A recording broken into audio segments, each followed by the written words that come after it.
క్షత్రియ బేరి ప్రత్యేక ఇంటర్వ్యూ కార్యక్రమానికి స్వాగతం సుస్వాగతం.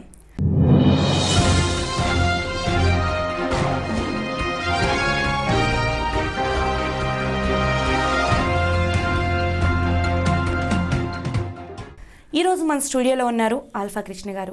వైఎస్ఆర్సీపీ జిల్లా అధికార ప్రతినిధి, గ్రేటర్ విశాఖ ప్రతినిధిగా ఆయన పోటీలో పాల్గొనుచున్నారు. అండ్ రెండోది ఏంటంటే ప్రజా సమస్యలన్నీ కూడా తన పక్షాన పెట్టుకుని ప్రజలతో పాటు తను కూడా మమేకమై పార్టీ తరపున పార్టీ బలోపేతానికి కృషి చేస్తాను అంటున్నటువంటి వ్యక్తితో ఈరోజు మన ముఖాముఖి కార్యక్రమం జరగబోతోంది. సో ఇంకెందుకు ఆలస్యం, ఆయనకి స్వాగతం చెప్తూ మన కార్యక్రమాన్ని ప్రారంభిద్దాం. సార్ నమస్కారం అండి. సార్, ఆల్ఫా కృష్ణ గారు అంటే యాక్చువల్లీ మీరు పెట్టినటువంటి ఒక సంస్థ పేరునే మీ ఇంటి పేరుగా మార్చుకోవటం జరిగింది. ఇది ఎలా సాధ్యమైంది? అసలు ఆల్ఫా అనేది ఈరోజు రేపు మనం ఎక్కడ చూసుకున్నా ఆల్ఫా అంటే బిర్యానీకి ఒక బ్రాండ్. సో ఆ విధంగా ఉన్నటువంటి ఒక సంస్థ పేరుని మీ ఇంటి పేరుగా మార్చుకొని ఇంత పేరు ప్రఖ్యాతులు గాంచడానికి గల కారణం ఏంటి? అసలు ఆంతర్యం ఏంటి దానికి?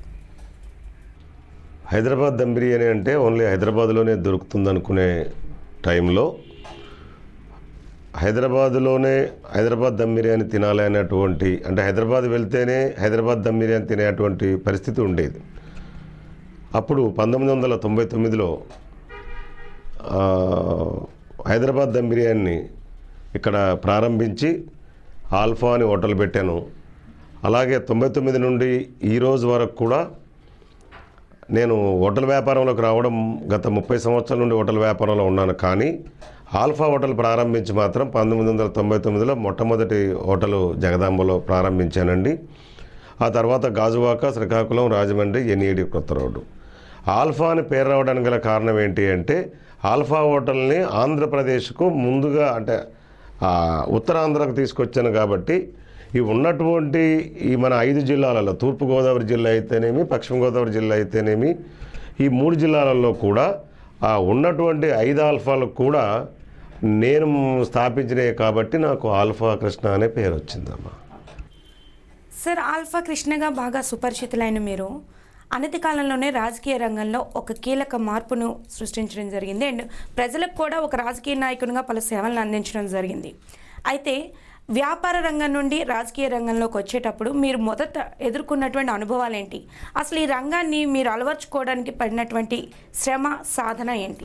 రాజశేఖర రెడ్డి గారు రాజకీయాల్లోకి వచ్చిన దగ్గర నుండి రాజశేఖర రెడ్డి గారి అభిమానిగా 1979లో నేను మారాను.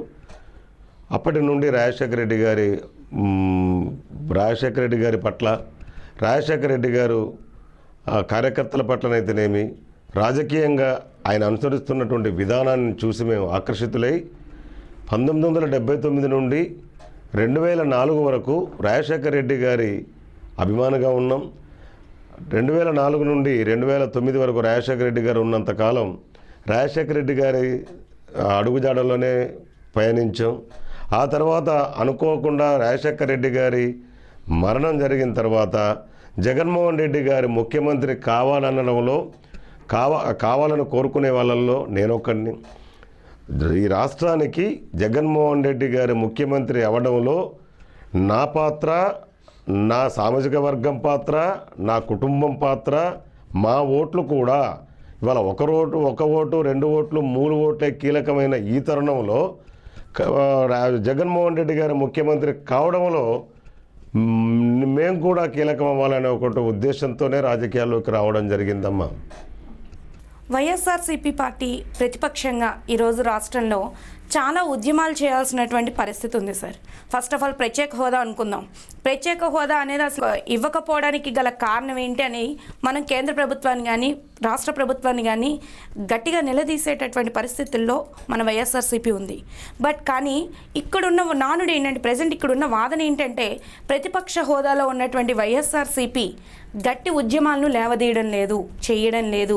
ఈ పరిస్థితుల్లోనే ఈ రాష్ట్ర ప్రభుత్వం చేస్తున్నటువంటి చర్యలన్నీ ఎటువంటి ఆంతరం లేకుండా వెళ్ళిపోతున్నాయి అనే వాదన వస్తుంది. ఈ వాదనని మీరు ఎంతవరకు విభేదిస్తారు, ఎంతవరకు సమర్థిస్తారు? అమ్మా, ఈ వాదనతో నేను 100కు 100% కూడా వ్యతిరేకిస్తున్నామమ్మా. ఎప్పుడైతే 2014 ఎలక్షన్స్ జరిగిన తర్వాత నాటి నుండి నేటి వరకు మరి ముఖ్యంగా ప్రత్యేక హోదా గురించి మా పార్టీ అధ్యక్షుల వారు నిరంతరం పోరాటం సాగిస్తూనే ఉన్నారు. మరొక విషయం మీకు ఈ సందర్భంగా తెలియజేస్తున్నాను. ఢిల్లీలో కూడా వెళ్ళి జంతర్ మంతర్ దగ్గర ధర్నా చేసి మరి రాష్ట్రపతికి ప్రధానమంత్రికి కూడా ఆ రోజు మెమోరాండాలు ఇవ్వడం జరిగిందమ్మా.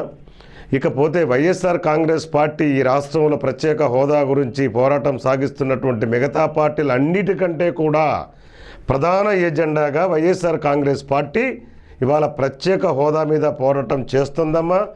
అలాగే జిల్లా వ్యాప్తంగా కూడా మా అధ్యక్షుల వారు ఇచ్చిన పిలుపు మేరకు మేము జిల్లా వ్యాప్తంగా మరి అన్ని జిల్లాలతో పాటు మేము కూడా వైఎస్ఆర్ కాంగ్రెస్ పార్టీ ప్రత్యేక హోదా మీద పోరాటం చేస్తుంది, భవిష్యత్తులో కూడా చేస్తుంది.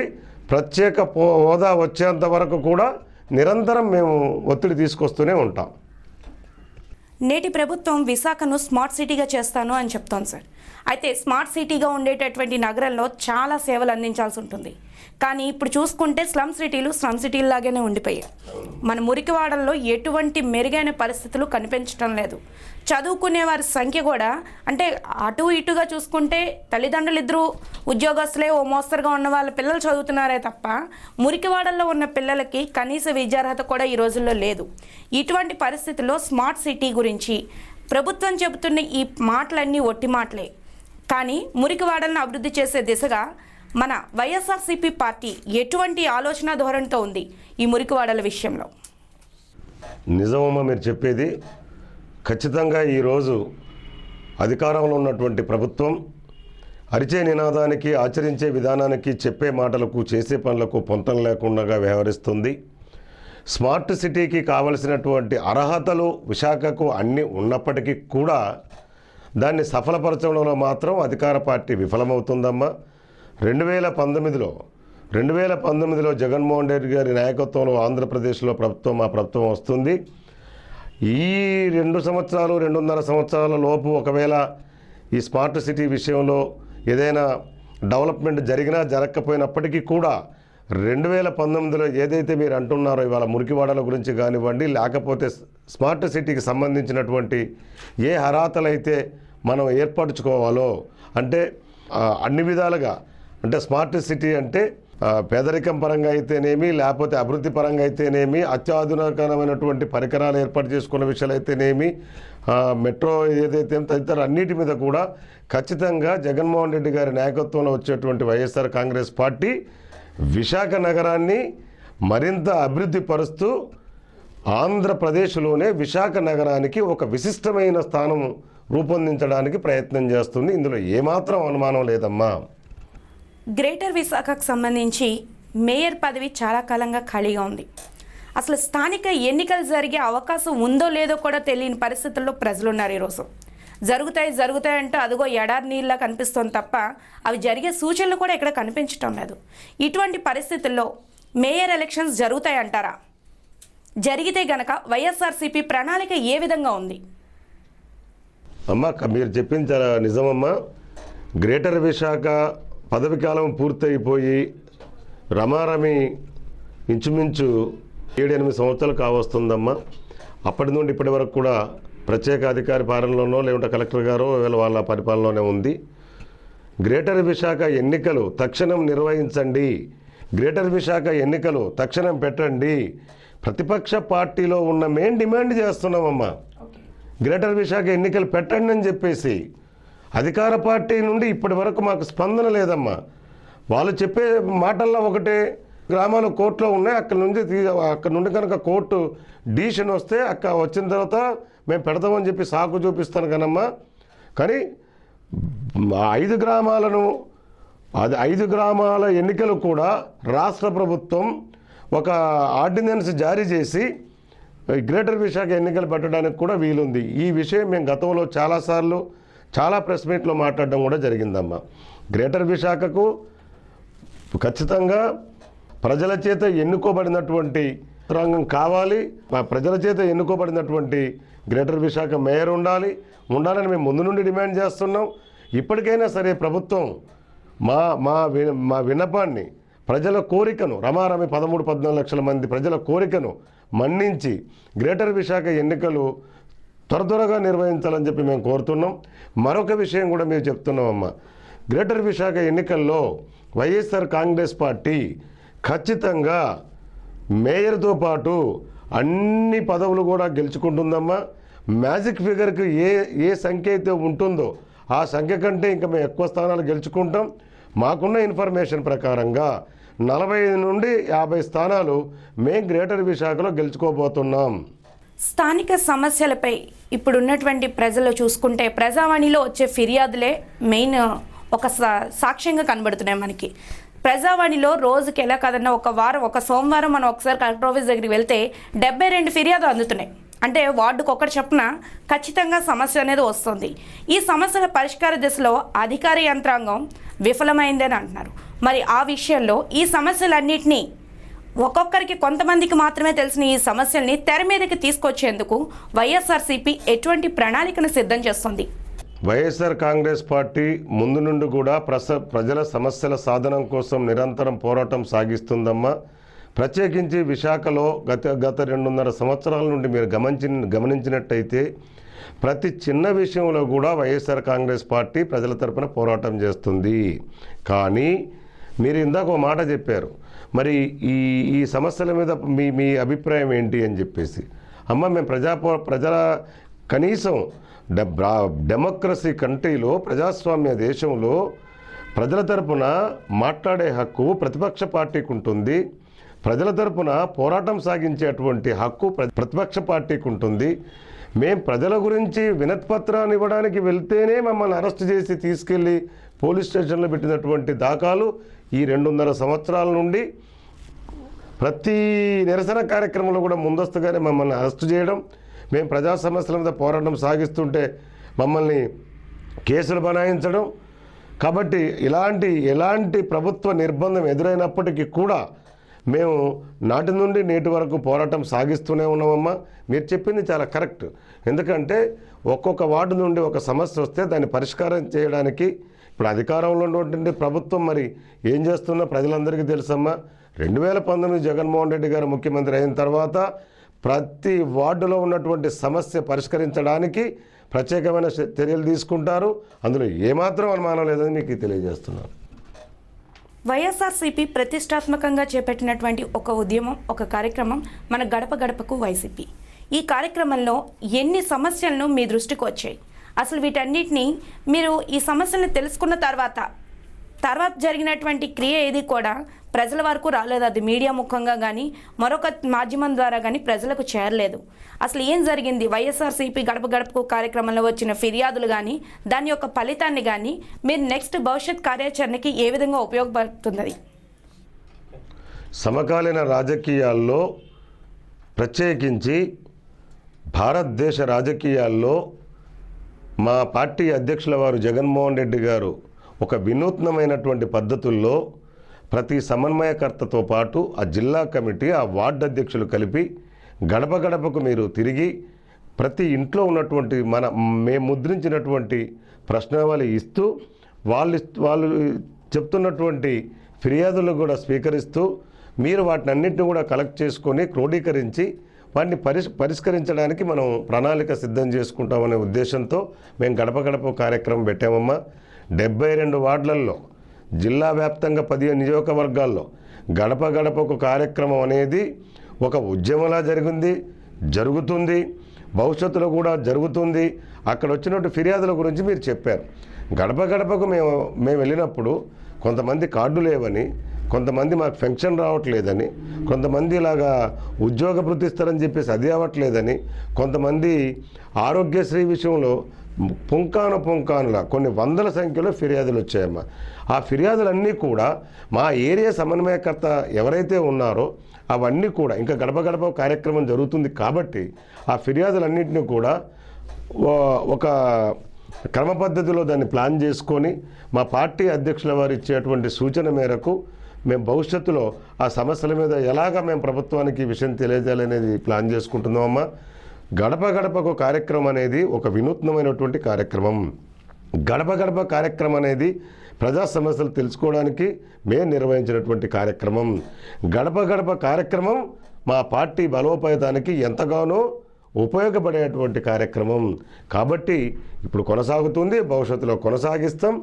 అక్కడ వచ్చినటువంటి ఫిర్యాదులు పరిష్కరించడానికి మా జగన్మోహన్ రెడ్డి గారు ఒక కమిటీని ఏర్పాటు చేస్తున్నారు. ఆ కమిటీ ఏర్పడగానే అవన్నీ ఎలాగా మనం రాష్ట్ర ప్రభుత్వం దృష్టికి తీసుకెళ్లాలనేది నిర్ణయిస్తారమ్మా.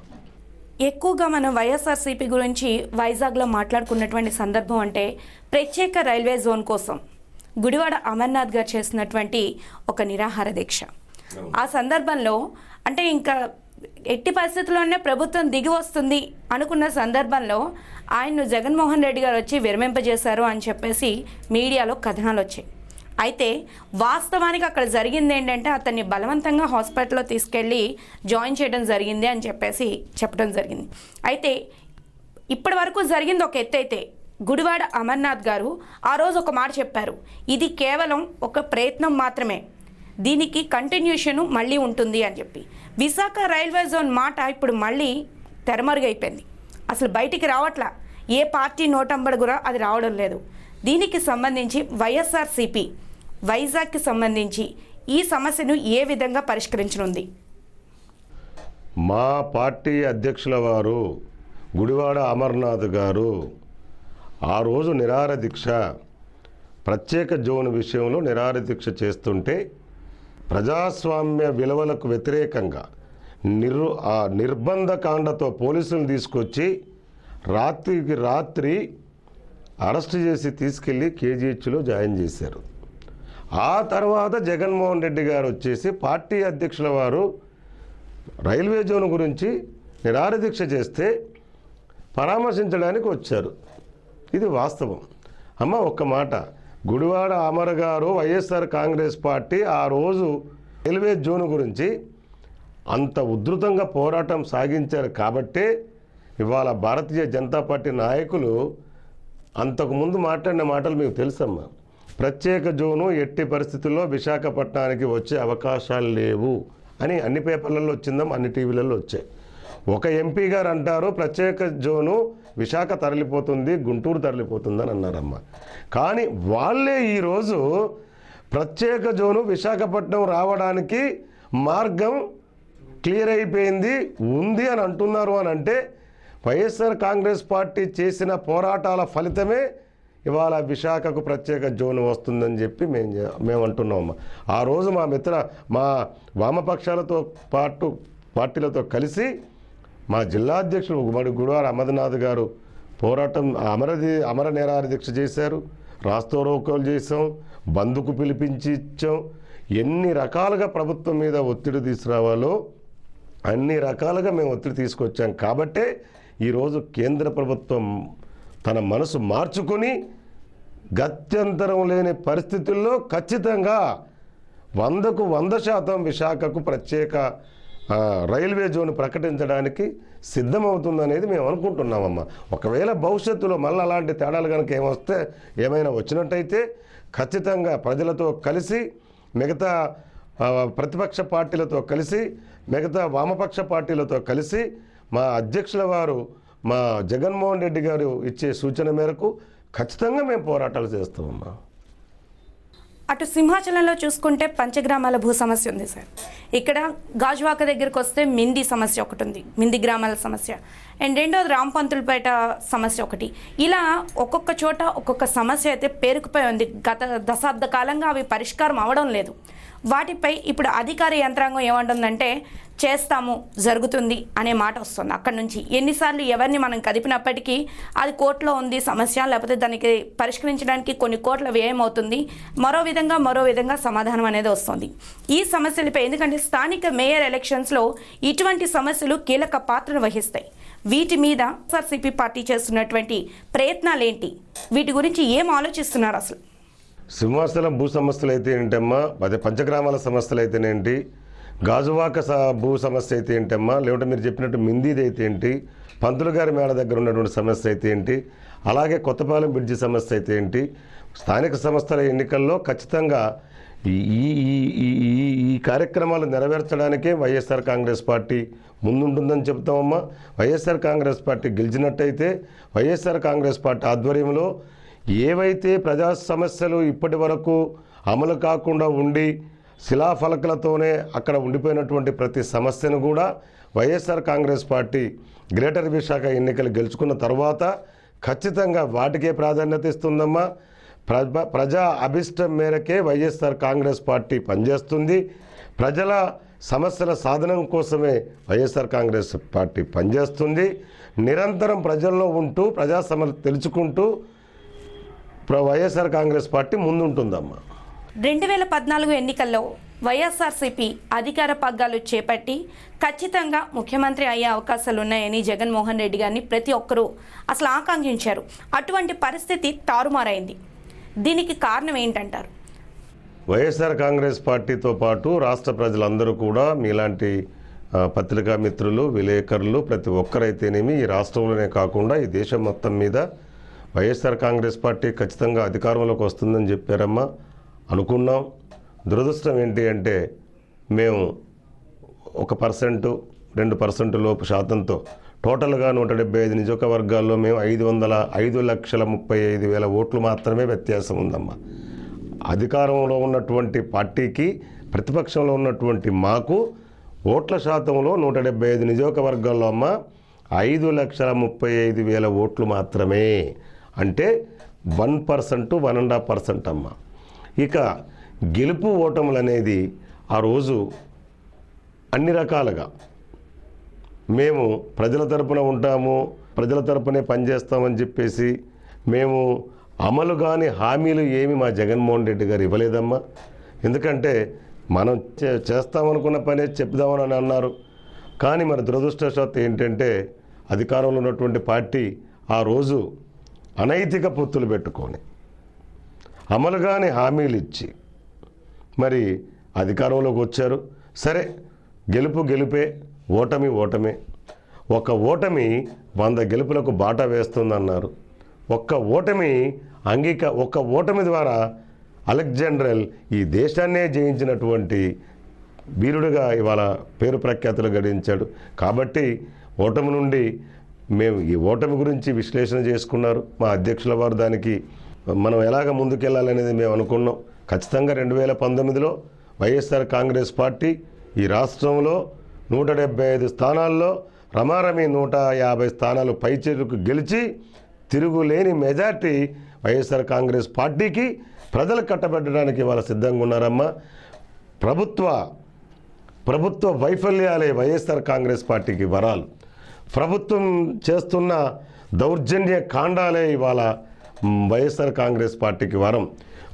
ప్రభుత్వం తీసుకుంటున్నటువంటి అనాలోచిత నిర్ణయాలే రేపు వైఎస్ఆర్ కాంగ్రెస్ పార్టీకి గెలుపుకు అవి బాటలు వేస్తాయని చెప్పి నేను తెలియజేస్తున్నానమ్మా. స్థానికంగా జరిగేటటువంటి, అంటే జరుగుతాయో జరగవో తెలియదు, బట్ జరిగేటటువంటి ఆ ఎన్నికలకి సంబంధించి కాంగ్రెస్ పార్టీ కానివ్వండి, తెదేపా కానివ్వండి, భాజపా కానివ్వండి, ఈ పార్టీలన్నీ కూడా ఒక క్రియాత్మకమైనటువంటి ఒక ప్రణాళికతో ముందుకు వెళ్తూ కార్యకర్తల స్థాయి నుంచి ప్రతి ఒక్కరిని మోటివేట్ చేసుకుంటూ కొన్ని మీటింగులు జరపడం, మేయర్ అభ్యర్థుల కోసం వెతకడం, ఎలక్షన్స్కి ముందే కొన్ని ప్రణాళికలను సిద్ధం చేసుకోవడం, ఇలాంటి కార్యాచరణ జరుగుతుంది. అయితే వైఎస్ఆర్సీపీకి సంబంధించి ఎటువంటి నాయకులను మీరు ఎంచుకోవాలనుకుంటున్నారు? అటు మేయర్ అభ్యర్థిని ఎవరిని నిలబెడదామనే ఆలోచనలో పార్టీ ఉంది, లేదంటే ఒకవేళ అధిష్టానం తరపు నుంచి మీకే అవకాశం వస్తే మీరు సిద్ధంగా ఉన్నారా? వైఎస్ఆర్ కాంగ్రెస్ పార్టీ 72 వార్డులలో చాలా బలంగా ఉందమ్మా. 72 వార్డులలో ఉన్నటువంటి వార్డు అధ్యక్షులు చాలా బలమైనటువంటి వాళ్ళు ఉన్నారు. ఖచ్చితంగా గ్రేటర్ విశాఖలో వైఎస్ఆర్ కాంగ్రెస్ పార్టీ గెలుచుకుంటుంది. సరే, మాకు మరి ముఖ్యంగా ఎప్పుడైతే మా రాష్ట్ర ప్రధాన కార్యదర్శి గారు, రాజ్యసభ సభ్యులు విజయసాయిరెడ్డి గారు జిల్లా పరిశీలకులుగా వచ్చారో నాటి నుండి మా కార్యకర్తల్లో నూతన ఉత్తేజం రావడం, విజయసాయిరెడ్డి గారు వచ్చిన తర్వాత మా జిల్లాలో ఉన్నటువంటి మొత్తం వైఎస్ఆర్ కాంగ్రెస్ పార్టీ శ్రేణులన్నీ కూడా బాగా పనిచేస్తున్నాయి, ఉత్సవంగా పనిచేస్తున్నాయి. దీనికి కారణం, దీనికి ఒక నిదర్శనం మీకు ఒకటే చెప్తానమ్మా. విజయసాయిరెడ్డి గారి నేతృత్వంలో మొన్నట జరిగే జగన్మోహన్ రెడ్డి గారు వచ్చినటువంటి సభ, ఇందిరా ప్రియదర్శన్ స్టేడియంలో జరిగినటువంటి సభ వైఎస్ఆర్ కాంగ్రెస్ పార్టీ బలమేంటో ఈ జిల్లాలో నిరూపించిందమ్మా. రేపు రానున్న గ్రేటర్ విశాఖ ఎన్నికల్లో వైఎస్ఆర్ కాంగ్రెస్ పార్టీ ఏ అభ్యర్థికి అధిష్టాన వర్గం టికెట్ ఇచ్చినా, ఏ అభ్యర్థిని అధిష్టాన వర్గం నిర్ణయించినా వైఎస్ఆర్ కాంగ్రెస్ పార్టీ అభ్యర్థులను గెలిపించి విజయసాయిరెడ్డి గారికి, జగన్మోహన్ రెడ్డి గారికి అప్పచెప్పడమే ఆల్ఫా కృష్ణ కోరిక. మొన్న మధ్య మీడియాలో ఒక అధికార MLC car number fancy number కోసం వేరొక వ్యక్తి పోటీ పడడంతో అతని మీద బహిరంగ దాడికి దిగినటువంటి విజువల్స్ కొన్ని బయటకు వచ్చాయి. దీని మీద అప్పటికప్పుడు మనం మర్చిపోయినప్పటికీ అధికార ప్రతినిధులు అనగానే అధికారం వాళ్ళ చేతిలో ఉంది అనే ఒక ఆలోచనతో ముందుకెళ్తున్నారు. సో ఇది తప్పు వరవడి అని చెప్పడానికి ఎవరికి కూడా బహిరంగంగా మాటలు రావడం లేదు. వై బికాస్ అధికారానికి ప్రతి ఒక్కరూ కూడా తలొంచుతున్నారు. ఇటువంటి పరిస్థితుల్లో రాజ్యాంగం మీద ప్రజలకున్న నమ్మకం చచ్చిపోతుంది. ఈ పరిస్థితుల మీద వైఎస్ఆర్సీపీ ఎటువంటి ప్రణాళికను సిద్ధం చేస్తుంది? ఒకవేళ ఇదే క్వశ్చన్ ప్రజల్లో నుంచి రైజ్ అయితే ఒక వైఎస్ఆర్సీపీ ప్రతినిధిగా మీ సమాధానం? ఖచ్చితంగా 2019లో జగన్మోహన్ రెడ్డి గారు వచ్చిన తర్వాత ఇలాంటి సమస్యలు ఏది ఉన్నా ఇలాంటి సమస్యలు రావు, ఇలాంటి సమస్యలు జగన్మోహన్ రెడ్డి గారి పరిపాలనలో ఉండవు. ఇప్పుడు జరుగుతున్నటువంటి ఈ రాష్ట్రంలో ఉన్నటువంటి పరిస్థితులు, ఎమ్మెల్యేలు ఎమ్మెల్సీలు అనుసరిస్తున్నటువంటి విధానం ప్రజలు గమనిస్తున్నారు, ప్రజలు చూస్తున్నారు. 2019లో ఖచ్చితంగా అలాంటి వాళ్లకు బుద్ధి చెబుతారు.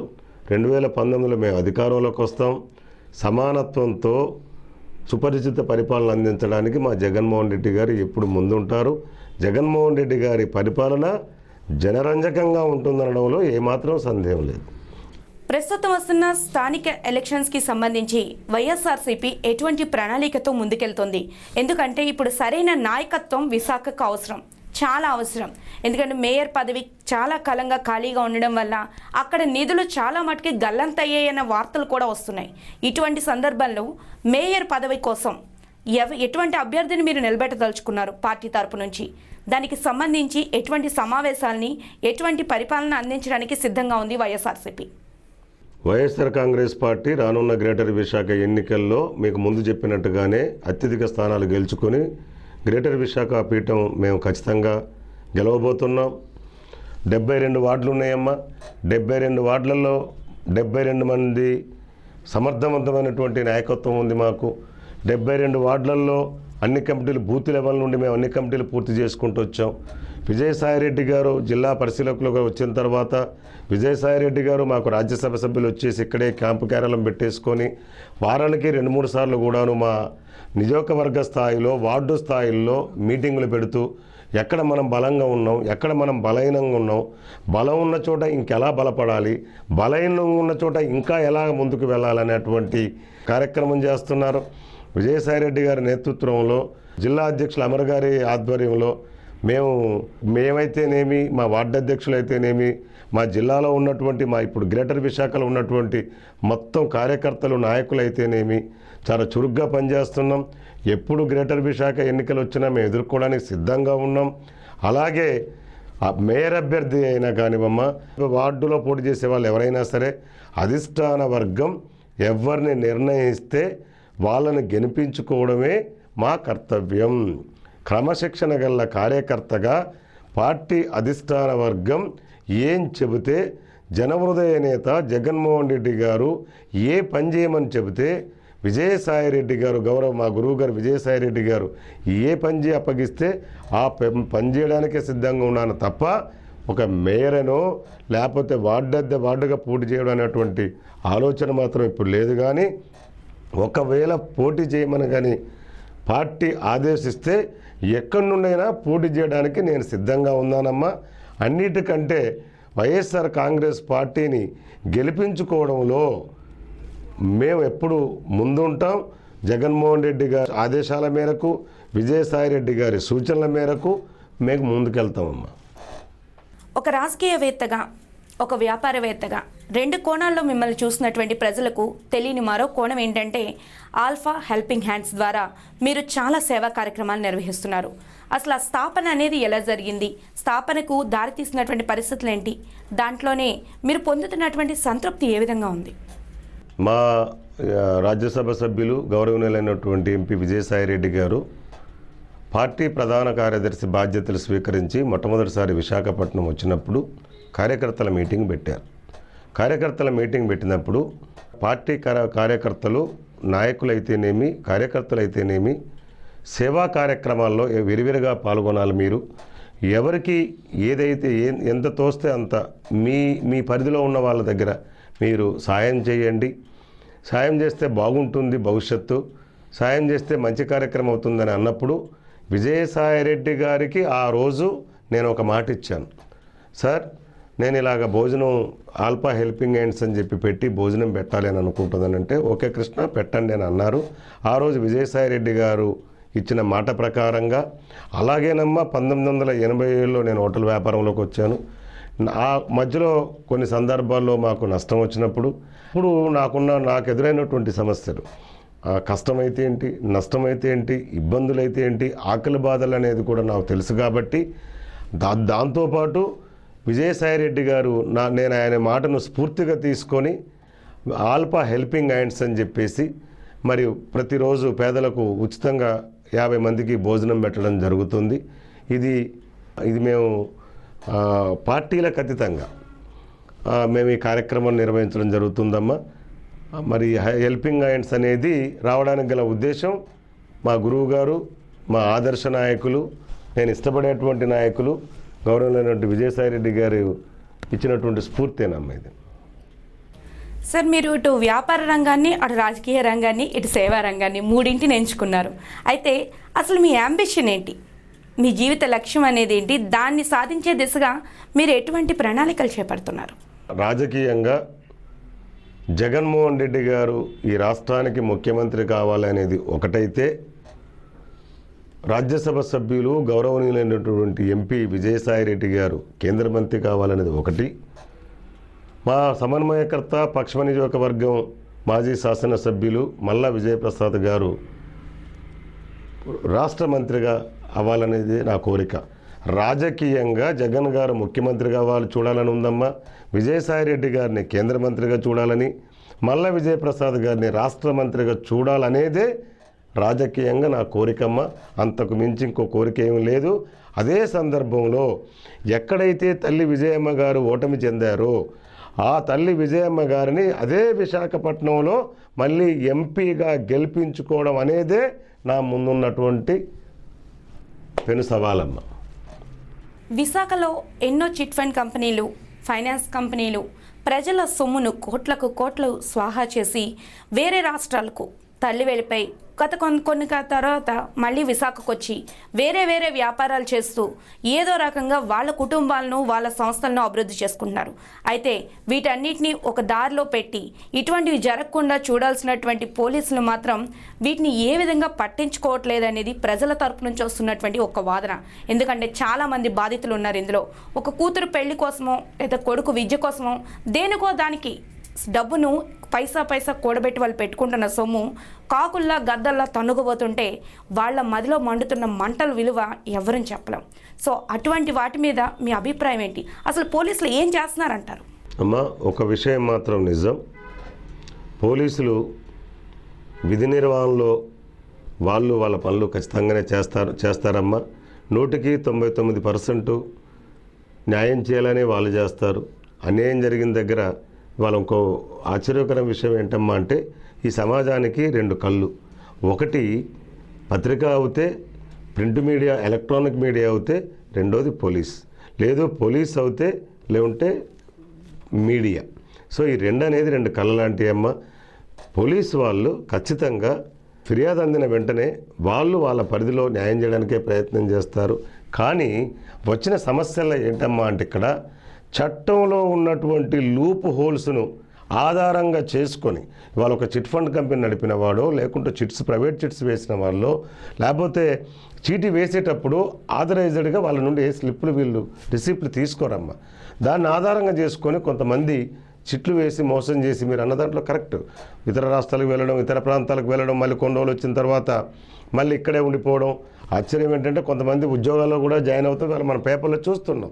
ఇక్కడ ఏంటమ్మా అంటే, చట్టంలో ఉన్నటువంటి చిన్న వెలుసుబాటును దాన్ని వాళ్ళు అస్త్రంగా మార్చుకొని అలా ప్రవర్తిస్తున్నారు. సరే, 2019లో జగన్మోహన్ రెడ్డి గారి నాయకత్వంలో వైఎస్ఆర్ కాంగ్రెస్ పార్టీ అధికారంలోకి రాగానే ఇట్లాంటి పుట్టగొడుగుల్లా వస్తున్నటువంటి అనాథరైజ్డ్ చిట్ ఫండ్స్ కంపెనీ ఏమున్నా కూడా కూకిటి వేళ్లతో పెకిలించేస్తామమ్మా. ఇది దేశవ్యాప్త సమస్య అనుకోవడానికి లేదు, ఒక స్థానిక సమస్య అనుకోవడానికి లేదు సార్. ఎందుకంటే ఈరోజు ఆడవాళ్ళ మీద జరుగుతున్న అత్యాచారాలకి అంతు పంతు లేకుండా పోయింది. నిర్భయ చట్టం తీసుకొచ్చినప్పటికీ మొన్న ఈ మధ్య జరిగిన పెందుర్తి అనూష కేసులో ఇప్పటి వరకు జరిగినటువంటి విచారణ అంతా ఒక దశలో అయితే అసలు అధికార వర్గం వాళ్ళు ఉన్నారు, వాళ్ళ తాలూకా సంబంధికులు ఉన్నారు, అందుకే కేసును మాఫీ చేశారు అని చెప్పి కొంతవరకు వాదనలు వస్తున్నప్పటికీ ఏదో రకంగా దాన్ని మాఫీ చేసేస్తున్నారు. ఇటువంటి చర్యల వల్ల ప్రజలకి ముఖ్యంగా మీరన్నట్టు చట్టం మీద, రాజ్యాంగం మీద, ప్రజాస్వామ్యం మీద ఉన్న నమ్మకం చచ్చిపోతుంది. ఇటువంటి పరిస్థితుల్లో ఒక వ్యక్తిగతంగా రాజకీయ నాయకునిగా వద్దు లేదా మరొక రకంగా కాదు, ఒక వ్యక్తిగతంగా ఇటువంటి పరిస్థితులను మీరు ఎలా వ్యతిరేకిస్తారు? ఇలాంటి సమస్యలమ్మా దేశంలో ఎక్కడ జరిగినా కూడా, విశాఖపట్నంలోనే కాదు ఎక్కడ జరిగినా కూడా మన అందరం తీవ్రంగా ఖండించాల్సిందే.